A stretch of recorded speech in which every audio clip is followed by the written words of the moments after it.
Belakangan ini, istilah Hinodutro sering banget dipakai di media sosial Indonesia buat menyindir atau bercanda soal orang yang bertubuh gemuk.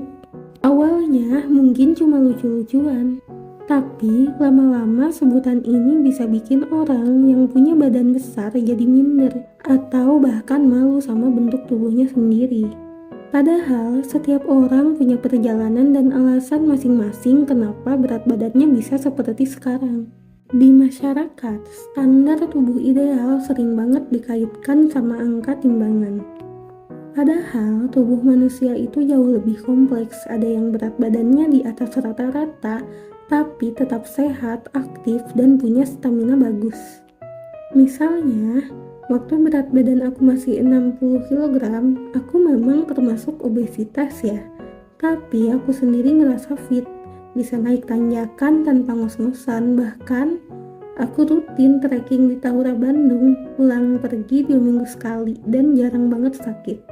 Sekarang berat badanku naik ke 75 kg, padahal pola makan masih sama kayak yang dulu. Aku curiga ini efek hormon dan KB suntik yang pernah aku pakai. Setelah KB-nya aku lepas, haidku masih belum lancar dan berat badan juga belum turun, malah cenderung naik. Tapi aku tetap usaha, jalan pagi atau malam, rajin ke gym walaupun angka di timbangan belum berubah. Mungkin butuh waktu lebih lama dan aku nggak masalah, yang penting aku tetap bergerak dan nggak gampang sakit. Banyak orang mikir obesitas itu cuma soal makan kebanyakan atau malas gerak. Padahal penyebab berat badan naik itu spektrumnya luas banget. Faktor hormon, ada genetik, ada efek samping obat, stres dan pola tidur, perubahan metabolisme seiring usia. Jadi nggak adil kalau semua orang gemuk langsung dicap nggak sehat atau nggak disiplin.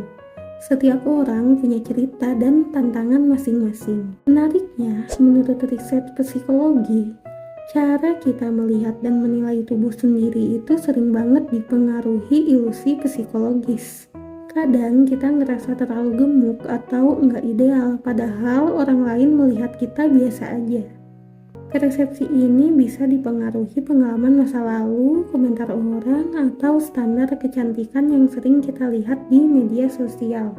Bahkan, ada penelitian yang bilang persepsi berat badan sendiri bisa lebih berpengaruh ke kesehatan mental daripada angka di timbangan itu sendiri.